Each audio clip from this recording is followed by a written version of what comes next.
आज हम पपाया के बारे में पूरा डिटेल से पढ़ेंगे। पपाया के बारे में पूरा डिटेल से पढ़ेंगे और ज़्यादातर क्वेश्चन जो है एग्जाम ओरिएंटेड है। नेक्स्ट देखते हैं पपाया, जिसका बॉटनिकल नेम कैरिका पपाया होता है। हाँ, आपको बताना चाहेंगे कि इसके जो डिस्क्रिप्शन में आप जाइएगा, इसका जो मॉडल पेपर है आप आराम से वहाँ पे मॉडल पेपर दीजिएगा। फिर यूट्यूब पे आके कमेंट जरूर करिएगा कि आपको जो है किस तरह से जो मैंने एग्री टूर पे जो क्विज डाला है आपको किस तरह से हेल्प किया। बॉटनिकल नेम देखते हैं पपाया का। पपाया का जो बॉटनिकल नेम होता है कैरिका पपाया होता है। फैमिली क्या होता है, कैरिकेसी होता है। फैमिली क्या होता है, कैरिकेसी। ओरिजिन क्या होता है, ट्रॉपिकल अफ्रीका। ट्रॉपिकल अफ्रीका, जो मैक्सिको भी कह सकते हैं। अमेरिका होना चाहिए यार, अमेरिका। Tropical America. पपाया का क्या होता है, ट्रॉपिकल अमेरिका। मैक्सिको भी इसको कह सकते हैं। गुणसूत्री या क्रोमोसोम नंबर की बात करते हैं 18 होता है। Rich source of vitamin A, इससे सबसे ज़्यादा विटामिन ए पाया जाता है। 20-20 आयु होता है और इससे ज़्यादा भी मैंगो में पाया जाता है। राइबोफ्लेविन यानी B2, इसमें जो है 200। राइबोफ्लेविन कितना पाएगा, 250।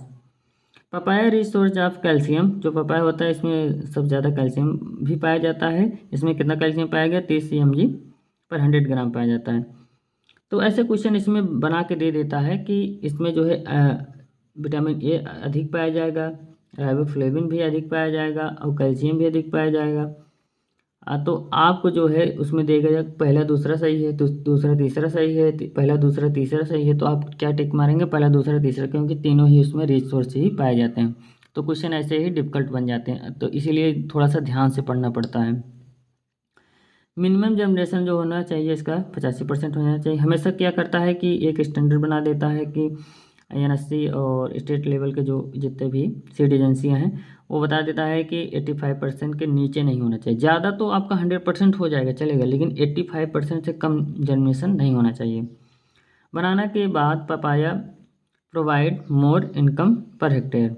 अगर बनाना की बात करते हैं तो सबसे ज़्यादा जो है पर हेक्टेयर में इनकम जो है बनाना देता है, उसके बाद पपाया देता है। नेक्स्ट बात करते हैं पपीता पॉलीगैमस है। पपीता जो है पॉलीगैमस, पॉलीगैमस मतलब होता है कि बहुत सा इसमें गैमेट पाए जाएंगे। जैसे अगर स्टेमन भी रहेगा तो पूरे पौधे में नर ही नर फूल रहेंगे। हर्माफ्रोडिक है तो मेल और फीमेल दोनों रहेंगे उसमें। और फीमेल प्लांट है तो उसमें सिर्फ और सिर्फ पिस्टिल है तो सिर्फ और सिर्फ जो है फीमेल फ्लावर ही उसमें उपस्थित होंगे। तो अगर क्वेश्चन जो है थोड़ा सा अगर हाई करेगा तो उसमें ये क्वेश्चन आ जाते हैं कि जो स्टेमन है उसमें जो है M1 और स्मॉल m के कोड रहते हैं। तो ऐसे कोड को मिलान करने के लिए दे देता है या कोड पूछ लेता है। तो जो इसके जो है जीनोम से कह सकते हैं और इसको कोड भी कह सकते हैं। तो M1 बड़ा M रहेगा, 1 फिर स्मॉल m रहेगा। और अगर हर्माफ्रोडिक है तो M2 और स्मॉल m रहेगा। यानी बाइसेक्सुअल रहते हैं, मेल और फीमेल दोनों रहेंगे, मेल और फीमेल दोनों रहेंगे। अगर हम पिस्टिलेट की बात करते हैं यानी फीमेल प्लांट की बात करते हैं तो इसमें तो फल बनते हैं लेकिन पराग नहीं बनते हैं। जब उसमें फीमेल मेल रहेगा ना तो पराग नहीं बनेगा। नेक्स्ट देखते हैं हमारा नर पादप में फल का बनना।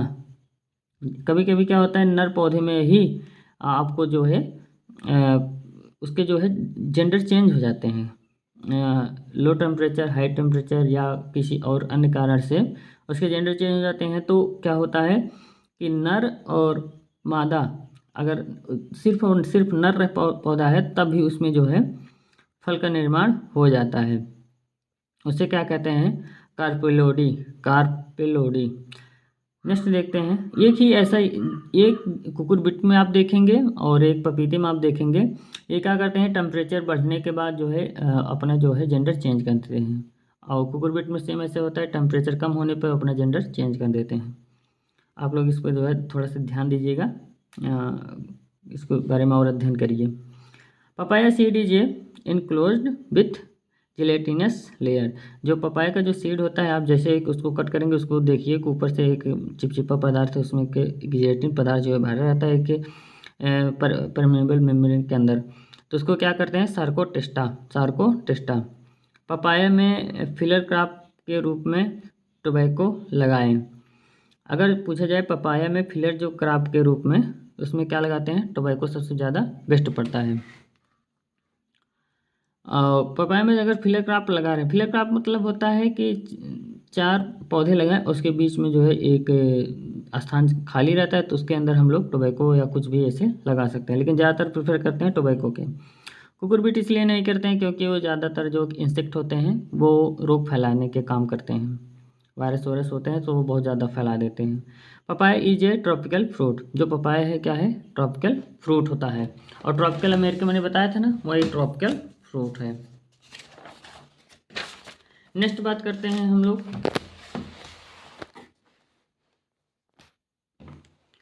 Papaya is a highly cross pollinated crop. जो पपाया होता है ये क्या होता है, बहुत ज़्यादा जो है क्रॉस पॉलिनेशन इसमें होता है, क्योंकि इसमें जो है मेल फीमेल प्लस बाइसेक्सुअल ये सब बहुत प्रकार के इसमें जो है फ्लावर पाए जाएंगे।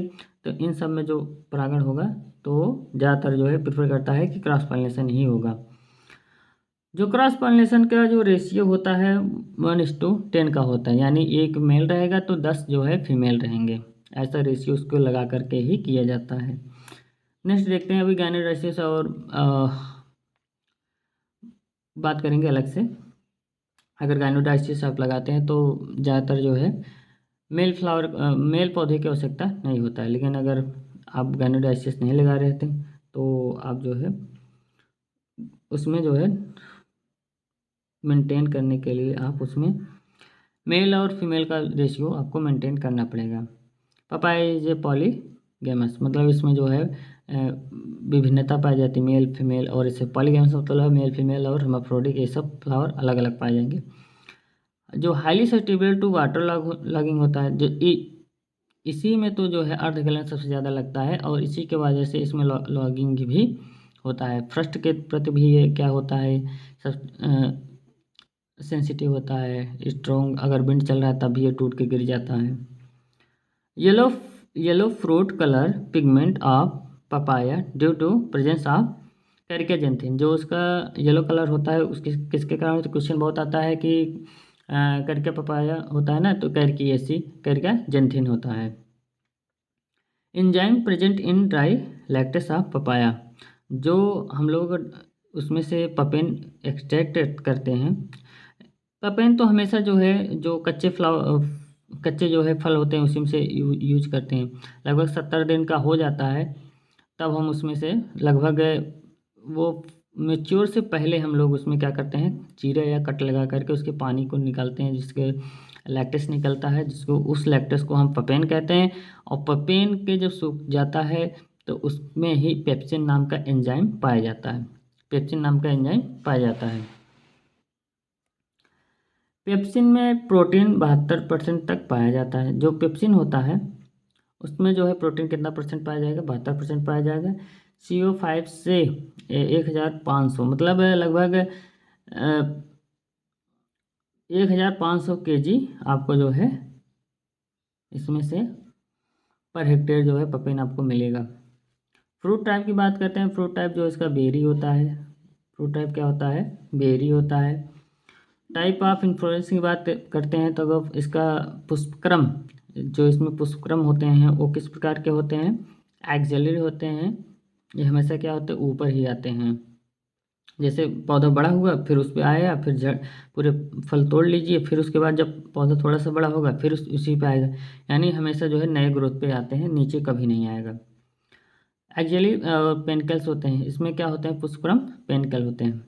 अगर 1 ग्राम आप जो है सीड को तौला लीजिए तो उसमें क्या होगा कि 20 सीड उसमें उपस्थित होंगे, यानी 20 सीड का वजन जो होता है 1 ग्राम होता है। Papaya is a thermosensitive crop. Thermosensitive भी बताया ना कि मतलब वो अगर टेम्परेचर ज़्यादा या कम हुआ तो उस पर जो है उसका जो है जेंडर चेंज हो जाता है।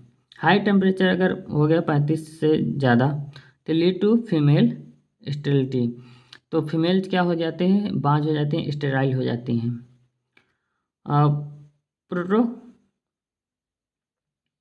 प्रोपोगेशन की बात करते हैं, अगर इसमें तो टिश्यू कल्चर भी अब तो होने लगा है, लेकिन टिश्यू कल्चर भी फेमस नहीं है, ज़्यादातर जो है सीड से ही हम लोग अभी तक ही इसका उपयोग करते हैं कि सीड का ही प्रोपोगेशन मेथड सबसे बेस्ट मेथड जो होता है, सीड ही प्रोपोगेट करते हैं। नेक्स्ट देखते हैं डायोसियस वैरायटी, जो डायोसियस होते हैं, एक होता है मोनोसियस, एक होता है डायोसियस और एक होता है गाइनोडायोसियस। गाइनो मतलब होता है कि उसमें जो है पूरा फीमेल रहेंगे। डायोसियस मतलब होता है कि मेल फीमेल अलग अलग रहेंगे। अगर आप गाइनोडायोसियस की बात कर रहे हैं तो उसका जो सीड रेट होता है 250 से 300 ग्राम प्रति हेक्टेयर, 250 से 300 ग्राम प्रति हेक्टेयर। अगर डायोसियस की बात करेंगे, डायोसियस वैरायटी आप यूज़ कर रहे हैं तो 400-500 केजी एकदम ये सफिशिएंट रहेगा और यही ऑथेंटिक है, यही सबसे ज़्यादा पूछा जाता है। गाइनोडायोसियस अगर पूछा जाएगा 300, अगर डायोसियस की बात करेंगे तो आप 500 जरूर उसमें मारेंगे, 300-500। नेक्स्ट क्वेश्चन देखते हैं हमारा क्या है। अगर मेल फीमेल का रेशियो पूछा जाए जो डायोसियस वैरायटी है उसके लिए, अगर ऐसे सिंपल पूछा जाए मेल फीमेल का रेशियो तभी आपको 1:10 बताना है। अगर डायोसियस की बात करता है तभी 1:10 का बताना है, 1 और 10। नेक्स्ट देखते हैं जो इसका स्पेसिंग होता है। जो अगर हम नॉर्मल यूज करें 2 मीटर का यूज करेंगे 1.8। अगर हम हाई डेंसिटी प्लांटिंग की बात करेंगे जैसे पुसा नन्हा हुआ, इन सब के लिए 1.2 होता है। जो पपेंट एक्सट्रैक्शन करते हैं तो उसके लिए 1.6 होगा। ये एकदम स्पेसिंग इसका पूछा जाता है और ये बहुत इंपॉर्टेंट है, बहुत ज़्यादा इंपॉर्टेंट है। लेकिन अगर नॉर्मल की बात करें कि 1.8 ना कह के अगर आप 2 भी ऑप्शन रहेगा तो कर देना, लेकिन ज़्यादातर ये जो मैंने लिखा है ये 100% सही है और यही क्वेश्चन पूछा भी जाता है। अगर पिट की साइड पूछा जाए तो 45 सेंटीमीटर जो है लंबा, 45 सेंटीमीटर चौड़ा, 45 सेंटीमीटर जो है इसका गहराई, उसका हम लोग गड्ढा बना के उसी में हम लगा देते हैं। पहले उसमें क्या भरेंगे, गोबर की सड़ी हुई खाद भरेंगे, फिर थोड़ा सा गोबर की सड़ी हुई खाद के अलावा भी उसमें जो है थोड़ा सा मिट्टी मिक्स करके तब हम उसमें रख देते हैं। फिर कुछ दिन के लिए छोड़ भी देते हैं। फिर उसके बाद जब उसमें से अच्छी तरह से डिकम्पोज हो जाता है तब हम उसमें जो है लगभग जुलाई के महीने में हम उसको ट्रांसप्लांट कर देते हैं।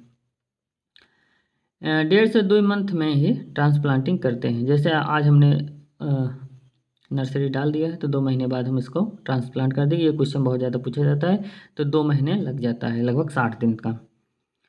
पपाया में जो TSS होता है, पपाया में जो TSS होता है, पपाया में जो TSS होता है 11.5 ब्रिक्स होता है। अब आप जो है डायरेक्ट जो है डिस्कशन में जाइएगा, वहाँ से आप जो है इसका मैंने मॉडल टेस्ट पेपर बना दिया है, आराम से टेस्ट को दीजिएगा। Thank you for watching.